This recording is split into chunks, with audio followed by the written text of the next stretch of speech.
अजीब दास्तां है ये। भाग 29। अब बात चारों के बीच में रखनी कुछ ठीक नहीं थी। इसी बीच साहिल ने सभी कपड़े पहन लिए। पलक का गाल अब भी सूजा हुआ था। कौन अपनी ही बहन को इस तरह मारता है भाई?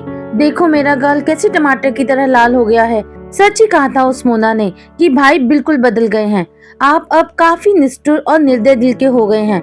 उस बेचारी मोना का भी आधे रास्ते साथ छोड़ दिया और अब धीरे धीरे अपने सगे लोगों का भी साथ छोड़ रहे हैं। मैं भाभी को कतई दोष नहीं दूंगी क्योंकि हमारा ही सिक्का खोटा है। मैं तो भगवान से हमेशा कहती थी कि मेरा भाई मुझे अपनी पलकों पर बिठाएगा, लेकिन मेरे अपने भाई ने मुझे एक लाफा जड़ के दे दिया, जैसे कि मैं कोई ऐरी गैरी लड़की हूँ। राखी की तो लाज रख लेते भाई मुझे इस कदर दिल को दुखाने के लिए। पलक अपनी ही दुनिया और अलग ही मूड में थी। वो अपने अलावा और किसी के बारे में सोच ही नहीं रही थी। उसे अब अपनी गाल और गालों की लाली की पड़ी थी। बस करो अपनी नौटंकी, और अगर अब ऐसी ही बकवास करती रही तो। अविनाश ने फिर उसे एक थप्पड़ लगाने का नाटक किया। मजाक बना के रखा हुआ है क्या रिश्तों का तुमने? क्या ऐसे ही जोड़े बनते हैं क्या आसमान में? कोई रीत बात होती है या नहीं? जब मन हुआ रिश्ता जोड़ लिया और जब मन हुआ तोड़ लिया। घर वालों की तो चिंता ही नहीं, नीचे हमारे घर के बड़े बुजुर्ग हैं जो कितनी आस लगाए बैठे हैं। क्या इसी दिन के लिए पैदा किया था तुम्हें? और तुम साहिल ऐसे कैसे इसके बहकावे में आ गए? तुम दोनों सौतेले भाई बहन हो क्या जो एक जैसे नहीं सो सकते? इंसान ने इतना भी भोला नहीं होना चाहिए भाई। कोई तुम्हारा इस्तेमाल कर रहा है और तुम उसे ऐसा करने दे रहे हो। कोई सेल्फ रिस्पेक्ट है या नहीं तुम्हें? एक तुम्हारी बहन है जो चुड़ैल की तरह सोच, ड्रैकुला की तरह प्यास और सियार की तरह सूंघने की शक्ति रखती है। कुछ सीखो तुम्हारी बहन से कि कैसे पकड़ा जाता है चोर को। मजाल है कि कोई गड़बड़ हो और इस चतुर लोमड़ी से कोई बात छिपे। अब भी कैसे कुत्ते की तरह सूंघ के सारी बातें निकाल ही लाई ना। सीखो कुछ अपनी बहन से, सीखो कुछ। अविनाश ने साहिल के कंधों को झटका। एक मिनट, मुझे ऐसा क्यों लग रहा है कि तुम मेरी तारीफ नहीं बल्कि मेरी चुगली कर रहे हो मेरे भाई से। एक ही झटके में मुझे नरक के जानवरों से लेकर जंगल के जानवरों तक की उपमा दे दी यार। सुना है कभी ऐसी तारीफ अपनी बीवी की जिसमें गालियां इतनी सारी और तारीफ ऐसी? गधा समझ रखा है क्या तुमने मुझे? तुम और तुम्हारी बहन मेरे सीधे साधे भाई को कैसे उल्लू बनाया। बेचारा बैल की तरह चुपचाप बैठा हुआ है। बस सारी दुनिया में एक मेरा भाई ही मिला था क्या गटकने को, और कोई नहीं? और तुम पलक, कान खोल के सुन लो, मेरा भाई हो या कोई भी और हो जो तुम्हारा पति बने, लेकिन मेरे लिए वो मेरा भाई ही रहेगा और मैं उसे अपना राखी भाई बना लूंगी। उसे मैं कभी अकेला नहीं छोड़ूंगी और कभी उसे अकेला महसूस भी नहीं होने दूंगी। अब तुम्हारे भाग किसी से भी जा फूटे वो तुम्हारी बला से, मुझे कोई फर्क नहीं पड़ता, और अगर पड़ता है तो वो है मेरे घर की शांति से। मेरे घर की शांति मेरे अपने लोगों से है, ना कि बाहर के लोगों से। और तुम अविनाश, आज तुमसे शादी करने का एक रीजन मुझे समझ में आ गया है। कौन सा रीजन श्रुति? अविनाश ने पूछ ही लिया। तुमसे शादी करके मुझे मेरे किए गए सारे गुनाहों की सजा बस इस जन्म में ही मिल रही है और कहीं जाने की जरूरत ही नहीं है। सारी की सारी सजाओं की और मुझसे हुई गलतियों की सजा मुझे इसी जन्म में भुगतनी है।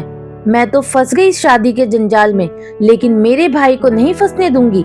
श्रुति मानो फट पड़ी थी। कैसी बेफिजूल की बातें कर रही हो तुम श्रुति? अविनाश ने उठते हुए कहा। हाँ, आप भाई बहन की जोड़ी तो जैसे अपने नाजुक कोमल मुंह से मानो फुलझड़ी बरसा रहे हो।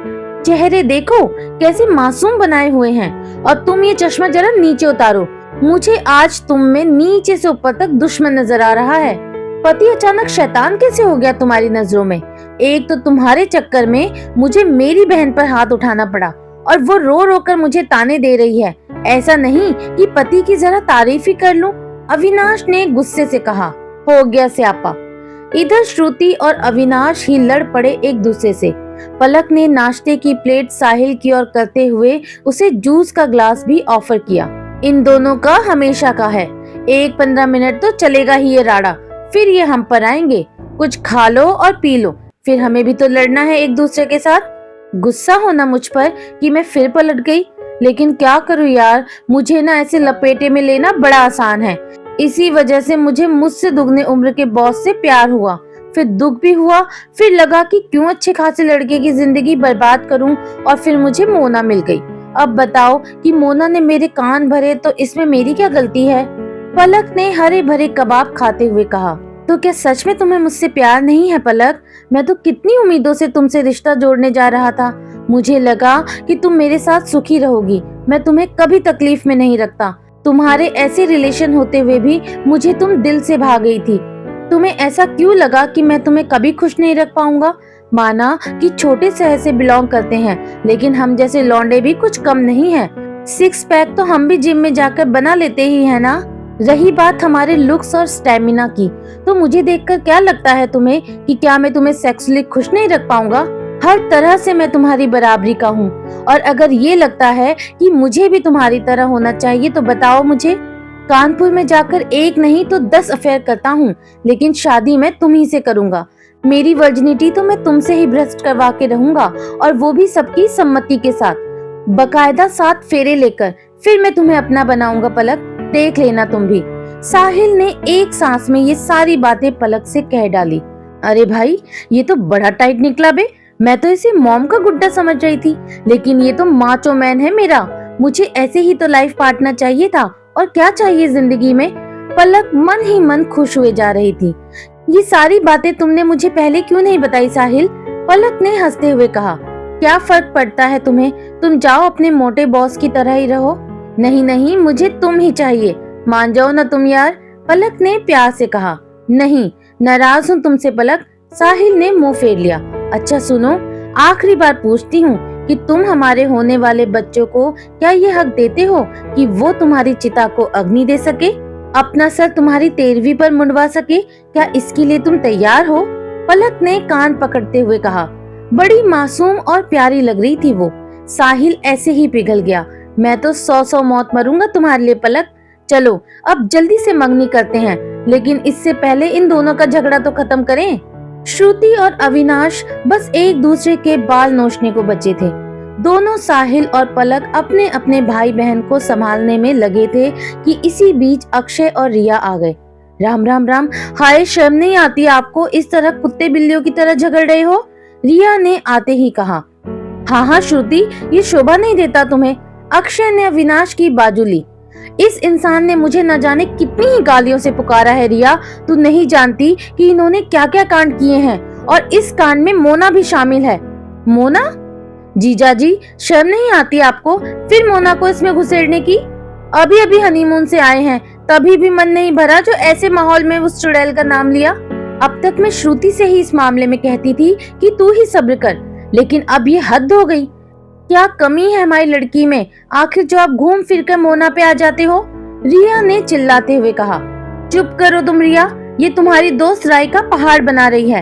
आता जाता तो कुछ नहीं, बस भीड़ जमा करो और लेते रहो सिंपैथी, अविनाश ने चिढ़ते हुए कहा। अविनाश की आवाज इतनी ऊपर गई कि दरवाजे पर खड़ी उसकी मम्मी और सास ने ये बातें सुन ली। तौबा तौबा तौबा दीपू, तू आज गया काम से, आज मैं तेरी जान ले लूंगी। आते ही माँ भड़क पड़ी अविनाश पर। ये कोई तरीका है मेरी बहू से बात करने का? तेरी हिम्मत कैसे हुई, और तुमने सोचा भी कैसे कि ऐसे ऊंची आवाज में बात करोगे और मैं चुप बैठूंगी? आज तेरी हड्डी पसली एक कर दूंगी मैं। तू चिल्लाया कैसे मेरी बहू पर? मम्मी फट पड़ी अविनाश पर। ये सारी गलती मेरी बेटी की है। जरूर इसने ही मेरे जमाई को भड़काया होगा, और फिर किसी बात को लेकर बहस की होगी, वरना हमने इतने महीनों में कभी दामाद जी को ऐसी ऊंची आवाज में बात करते हुए कहाँ सुना। श्रुति की माँ ने अविनाश की साइड ली। ये मेरी बेटी कोई कम आफत की पुड़िया नहीं है। जहाँ ये लड़की हो वहाँ आफत इसके पीछे पीछे होती है। इतना अच्छा दिन है, लेकिन इसे झगड़ा करने से फुर्सत मिले तो ना। बता दे श्रुति कि क्यों तू झगड़ रही है जमाई से? माँ ने गुस्से से कहा। तुम्हारे प्यारे दामाद ने मुझे डायन, चुड़ैल, कुत्ता, सियार, लोमड़ी और न जाने क्या क्या कहा, श्रुति ने अपनी सास के पीछे खड़े होते हुए कहा। हाँ हाँ, लेकिन मैंने इसकी तारीफ ही की थी। मैंने कौन सा इसे ताना कसा था? गलती तो पूरी की पूरी तेरी बहू की है माँ, ये मुझे मारने वाली थी, अविनाश ने अपनी सास के पीछे होते हुए कहा। तो तूने मारा क्यों नहीं, और मार मार के इसके गाल क्यों नहीं सुजाए श्रुति बेटा? क्या यही सिखाया मैंने तुझे तेरे ससुराल में आकर? तू चुपचाप क्यों सह रही है इसको? माँ ने श्रुति की साइड ली। नाना, पति पर कौन भले ऐसे हाथ उठाता है? तेरे हाथ तोड़कर हाथ में दे दूंगी श्रुति, जो तुमने अपने पति से आगे जाकर ऐसा कुछ करने का सोचा भी तो। कल को मेरी बहू भी मेरे बेटे को ऐसे ही धोएगी तो मैं क्या करूंगी। काफी चिल्लम चिल्ली हो रही थी, किसी को कुछ समझ नहीं आ रहा था और अब असल मुद्दे से भटक गए थे। इधर पलक और साहिल एक हो चुके थे, दूसरी ओर श्रुति और अविनाश की टीम बन गई थी। सब भूल गए थे कि घर में सगाई है और कुछ और ही हो रहा था। एक नई ही महफिल जम गई थी उधर अविनाश और श्रुति के कमरे में। जो नए नवेला जोड़ा था वो सगाई करने के लिए तैयार था और वो दोनों इस इजहार को सबके सामने लाने वाले थे, लेकिन अविनाश और श्रुति के झगड़े से किसको फुर्सत थी। वहाँ श्रुति ने एक टीम बना ली थी और अविनाश की एक टीम बन गई थी, लेकिन मानो किसी को सगाई की नहीं पड़ी थी। श्रुति ने बोलना शुरू किया कि कैसे उसने अविनाश को इतने दिनों से कितने प्यार से झेला है, क्यों अब तक वो चुप रही ये तो उसे भी पता नहीं, लेकिन अब उसके भाई पर आ पड़ी है तो वो कैसे चुप रहे भला।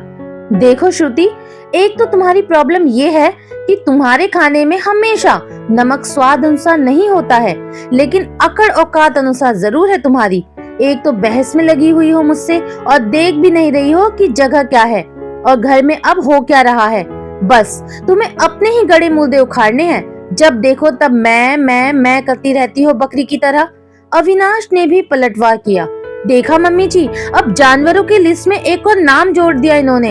अब आपके सामने मुझे बकरी तक कह डाला। अब बहू हूँ तो बस जानवरों से अपनी तुलना करवाती रहूं क्या। हाय, मेरे मायके वाले हैं यहाँ पर, ससुराल वाले भी हैं और मेरे दोस्त के साथ उसका पति तक है, लेकिन ये इंसान मुझे ताना देने में कहीं कसर नहीं छोड़ रहे हैं। भगवान के घर देर है लेकिन अंधेर नहीं है।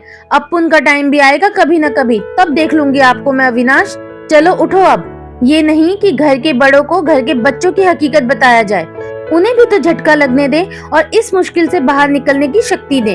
अगर एक आध को हार्ट अटैक भी आ जाए तो जल्दी से इमरजेंसी हो अपने पास, है कि नहीं रिया। श्रुति ने कहा। इमरजेंसी की क्या जरूरत है री, घर में ही तो डॉक्टर हैं, ये और किस दिन काम आएंगे। डॉक्टर ही नहीं सर्जन भी हैं ये, है या नहीं आप। हाँ, रिया ने अक्षय से पूछा। अरे चुप रहो तुम भी, डॉक्टर हूँ तो क्या मैं इंतजार करते रहूं कि मरीज किधर है तो मैं इलाज कर सकूं। हद होती है भाई, कहीं भी कैसी भी बकवास शुरू हो जाती है इन बीवियों की। अक्षय ने रिया को खामखा डांट दिया। आखिर मसला क्या है और बात क्या है ये तो जान लो। सबके सब अपनी ख्याली पुलाव बनाने में लगे हुए हैं और बुरा न मानना, लेकिन श्रुति तुम हद कर देती हो कभी कभी अविनाश को लेकर। बेचारा झेलेगा तो कितना झेलेगा तुम्हें। मैंने देखा नहीं है क्या हनीमून में तुमने कितने लोहे के चने चबवाए हैं इसे। ये सच है और इस सच को तो यहाँ बैठे हर किसी को मानना ही पड़ेगा। क्यों, क्या झूठ बोल रहा हूँ मैं। अविनाश ने खुशी के मारे गले लगा लिया अक्षय को। भाई बड़ा दिल भर आया तुम्हारी ये प्यारी प्यारी बातें सुनकर। ये सारी की सारी पत्नियां ऐसी ही हैं, इसीलिए तो इन्हें इंग्लिश में वाइफ बोला जाता है। इसका मतलब है कि without information fight every time. हा, दोनों एक साथ हंस पड़े। बड़ी हंसी आ रही है तुझे दीपू, और जोक पर जोक निकल रहे हैं तेरे। तेरी बाप की संगत का असर है ये और कुछ नहीं है। जरा सी ढील क्या दे दी तुम लोगों को, अब क्या सर पर बैठकर नाचोगे। माँ ने अच्छी खासी डांट लगाई। चल क्या रहा है ये तमाशा, और कहाँ है आज के पॉइंट ऑफ अट्रैक्शन। कहाँ मर गए ये दोनों, या फिर ये मेरी बेटी फिर भगा ले गई मेरे दामाद को। एक से एक नमूने भरे पड़े हैं इस घर में। कोई काम सीधे साधे ढंग से हो तो यहाँ मैं गंगा नहा कर आऊं। पलक कहाँ है तू, माँ ने जोर से आवाज लगाई। हम दोनों यहाँ हैं और कब से सगाई करने के लिए मरे जा रहे हैं, लेकिन आप लोगों को झगड़ने से फुर्सत मिले तो ना। यहाँ इकलौती बेटी अपनी जिंदगी की नई शुरुआत करने जा रही है और किसी को कुछ पड़ी ही नहीं है। वैसे तो सुबह से मुहूर्त के नाम पर कितनी ही बार सबको डांट लगवा चुकी हैं आप, और अब आप लोग ही कोई कसर नहीं छोड़ रहे देरी करने में। बाय द वे मैं कैसी लग रही हूँ सासू मॉम, पलक ने माँ जी के पास खड़े होकर पूछा। चांद का टुकड़ा लग रही है मेरी बहू। लेकिन ये क्या है, मेकअप वाली ने एक गाल गुलाबी और एक गाल लाल कर दिया। ये आज के जमाने की कोई नई फैशन है क्या। माँ से रहा न गया। मुझे लग ही रहा था कि ये गाल की सूजन ऐसे नहीं जाएगी, अब फिर से मेकअप करना पड़ेगा मुझे। कहा था भाई से कि ऐसा मत करे, लेकिन नहीं, यहाँ किसी को मेरी कुछ पड़ी ही नहीं है। पलक ने अपने गाल को आईने में देखते हुए कहा। मैंने जो किया बिल्कुल सही किया। आप जानती हो मम्मी इस पलक ने क्या किया है, और जो अभी इन चीजों के लिए देर हो रही है उसकी वजह भी आपकी ये लाडली बेटी ही तो है। मैं आपको सारी चीजें बताता हूँ अभी। बैठिए आप सभी, लेकिन पहले मुझे लगता है कि पापा और मेरे ससुर जी को भी यहाँ होना जरूरी है। उन्हें भी इस बात का पता होना चाहिए। आप लोग बैठे, मैं नीचे जाकर अभी बुला लाता हूँ दोनों को। अविनाश ने सबसे जाने की इजाजत ली। रुको जीजा जी, और इतनी जल्दी क्या है ये सब करने की? आप सब लोग मेरी बात सुने पहले। अब मैंने और पलक ने ये फैसला लिया है कि हम आज अपनी मर्जी से और खुशी से सगाई करेंगे। पलक को इस बात से कोई एतराज नहीं है और मैं भी भूली बिसरी बातों को भूल जाना चाहता हूँ। मैं आज में विश्वास रखता हूँ और मुझे पूरा भरोसा है कि पलक भी दोबारा ऐसी गलती नहीं करेगी, है ना पलक? वादा करती हो ना कि मुझे आगे जाके धोखा नहीं मिलेगा? साहिल ने पलक की तरफ इशारा किया। मैं वादा करती हूँ कि ऐसी बेवकूफी और गलती मैं दोबारा नहीं करूँगी। किसी के भी बहकावे में न आकर अपनी सूझबूझ से हर फैसला लूंगी। अभी मेरा यही फैसला है कि मुझे साहिल के रूप में जो हमसफर मिला है वो बिल्कुल ठीक है। मुझे ये सगाई से कोई दिक्कत नहीं है, पलक ने शर्माते हुए कहा। हक्के बक्के रह गए श्रुति और अविनाश इन दोनों की बातें सुनकर। यार, गिरगिट भी इतनी जल्दी रंग नहीं बदलता जितनी जल्दी ये दोनों अपना रंग बदल रहे हैं। अरे ऐसा क्या जादू टोना या झाड़ फूक हो गई भाई, जो ये दोनों अचानक से शादी और सगाई के लिए तैयार हो गए? क्या फिल्म चल रही है या कोई ड्रामा सीरियल जो ऐसे मुखवट लेकर अपनी अपनी चाल चल रहे हैं? अभी क्या बोलने वाले थे अविनाश, और अभी इन दोनों ने तो पूरी की पूरी बाजी ही पलट दी। ओए भैया, ये मेरा भैया इतनी जल्दी पलक का सैया कैसे बन गया बे? कहीं फिर से इस मोना का फोन वोन तो नहीं आ गया इस बीच, या फिर ये पलक की कोई नई चाल है? श्रुति अभी भी घूरे जा रही थी पलक को। पलक ने जल्दी से मेकअप कर नीचे खिसक लेना पसंद किया तो उसके पीछे पीछे साहिल भी निकल लिया। धीरे धीरे सब नीचे सगाई के लिए आ गए। अब कमरे में सिर्फ श्रुति और अविनाश ही थे। दोनों एक दूसरे की तरफ अजीब तरह से देख रहे थे। अब क्या होने देंगे सगाई या फिर कोई नया स्यापा होने वाला है अविनाश? श्रुति ने पूछा। मुझे कुछ समझ नहीं आ रहा है, ये दोनों बच्चों की तरह कर रहे हैं। इनके लिए शादी या सगाई कोई खेल लग रहा है, लेकिन आगे जाकर इन्हें ही इन रिश्तों से पछतावा ना हो। अविनाश ने चिंता जताई। मुझे लगता है कि अभी घर वालों से इस बात के बारे में कोई बहस करना ठीक नहीं है। उन्हें काफी झटका लगेगा और अब जो हो रहा है वो होने दो। चलो नीचे चलते हैं और जो कुछ हो रहा है उसे बस देखते रहते हैं। भगवान चाहेगा तो हो सकता है कि इन दोनों में भी प्यार हो जाए आगे जाकर, जैसे हमारा हुआ है। अविनाश ने श्रुति को छेड़ा। हमारा प्यार कम और तकरार ज्यादा है। मुझे इस सगाई से भी ज्यादा उस चुड़ैल से मिलना है। उसने मेरी पूंछ पर पैर डालकर काफी बड़ा झोल किया है। इसकी सजा उसे मिलनी ही चाहिए और इसके लिए तुम मेरा साथ दोगे, श्रुति ने गुस्से से कहा। अब और क्या नया तमाशा करने वाली हो तुम? अविनाश को कुछ समझ नहीं आया। आएगा, सब कुछ समझ आएगा तुम्हें। अभी चलो नीचे और हमेशा की तरह इस चेहरे पर हंसी लाकर आगे बढ़ो। इधर सगाई हुई और हम निकले अपने मिशन पर। आज तो मोना जाएगी 12 के भाव में और ऐसा मजा चखाऊंगी ना उसको कि फिर मेरे रास्ते में नहीं आएगी। क्या करना चाहती हो तुम श्रुति? मैं क्या, कब, कैसे और कितना करूंगी ये तुम वारदाते मौके पर ही देख लेना अविनाश बाबू। श्रुति निकल पड़ी वहाँ से हंसते हंसते और इधर अविनाश की बत्ती गुल हो गई।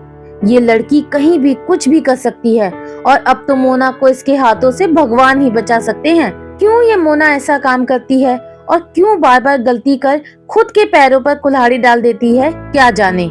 मुझे अब देखने के अलावा और कुछ नहीं करना है। इस मोना के चक्कर में मैं भी ना अपनी ही बीवी से कहीं और पिट जाऊं।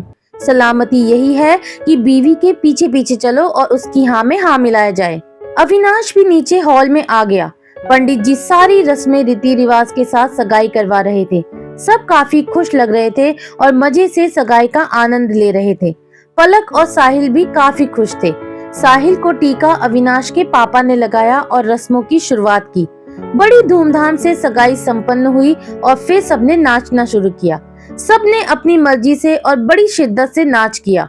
अविनाश और श्रुति ने बिल्कुल तैयारी नहीं की थी डांस की, लेकिन दोनों ने मिलकर काफी अच्छा डांस किया। सबने काफी तारीफ की दोनों की। एक और अक्षय और रिया ने भी अपने डांस का जलवा दिखाकर सबको हैरान कर दिया। आखिर में पलक और साहिल की बारी आई। दोनों ने एक दूसरे के हाथों में हाथ डाल ऐसा मस्त डांस किया कि दोनों की माओं ने मिलकर दोनों की नजर उतारी। दोनों की सगाई सादगी से घर पर ही बड़ी धूमधाम से मनाई गई। सबने खाना खाया और इस बीच थोड़ा वक्त था तो बड़े लोग अपनी बातों में लग गए। साहिल और पलक को भी एक जगह बिठाकर उसके पास अक्षय और रिया बैठ गए। सब थके हुए थे, लेकिन ऐसा दिख बिल्कुल नहीं रहा था। सब हंसी खुशी गप्पे लड़ाने में व्यस्त ही थे कि कोई बहाना बनाकर श्रुति अविनाश को लेकर बाहर निकल पड़ी। अविनाश गाड़ी में बैठते ही जरा सा डर गया। कहाँ जा रहे हैं हम श्रुति? अविनाश ने धीरे से पूछा। घर वालों के हिसाब से मेरे भाई के परिवार के लिए, यानी कि पलक के ससुराल वालों के लिए कुछ ज्यादा मिठाई और गिफ्ट्स का इंतजाम करने के लिए हम आधे घंटे के लिए बाहर निकल आए हैं। और हमारे हिसाब से हम पहले तो तुम्हारी डार्लिंग मोना के घर दर्शन देकर आएंगे, कुछ देर रुकेंगे, जरा सी गप्पे शप्पे लड़ाएंगे और फिर घर वालों ने जो काम दिया है उसे पूरा कर वापस घर आ जाएंगे। कोई शक है तुम्हें? श्रुति ने पूछ ही लिया।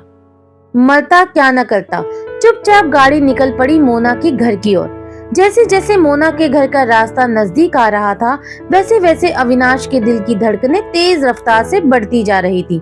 एक बार तो उसका मन हुआ कि मोना को मैसेज कर सचेत कर दे कि कहीं बाहर चली जाए 2-1 घंटे के लिए, लेकिन फिर श्रुति का ख्याल आते ही उसने ये आइडिया भी अपने दिमाग से निकाल दिया।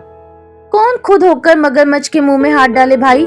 आखिर बीवी है मेरी, और मेरी बीवी को मुझसे ज्यादा और कौन पहचान सकेगा भला? अब आगे क्या होगा दोस्तों, श्रुति मोना का क्या हाल करने वाली है, ये जानने के लिए बने रहना होगा मेरे यानी कि आराधना वॉइस के साथ। आज की कहानी का ये पार्ट आपको कैसा लगा मुझे कमेंट करके जरूर बताइएगा। बहुत जल्द मिलती हूँ इस कहानी के अगले भाग में। तब तक के लिए बाय बाय।